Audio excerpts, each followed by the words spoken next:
உங்களுக்கு ஹெல்ப் பண்றாங்க.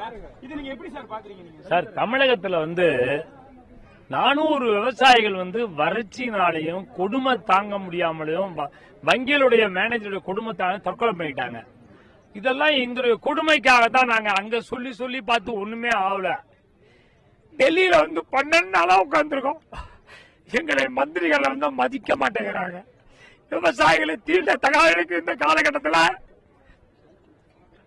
நடிகர்கள் எல்லாம் இங்க விசால் வந்தாங்க,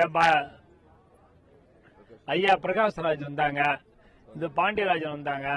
இவங்கெல்லாம் எங்களுக்கு ஒரு ஆறுதல் சொன்னதை எங்களுக்கு மனநிறைவே அளிக்கிறது.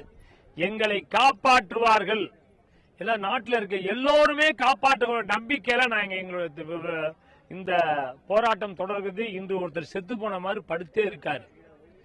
நாளைக்கு இதே மாதிரி செத்து போயிடக்கூடாது என்றுதான் நாங்கள் மோடி அரசை வேண்டி, மாண்புமிகு மோடியை வேண்டுகோள், எங்களை பாருங்க, எங்க கோரிக்கை ஏத்துக்குங்க, உதவி பண்ண கேட்கிறோம். இல்லைன்னா தமிழ்நாட்டு விவசாயத்தை டெல்லியில சாகணும்னு அவங்க ஐயா மோடியா நினைச்சாங்கன்னா சாகிறதுக்கு எங்களுக்கு வழியே இல்லை.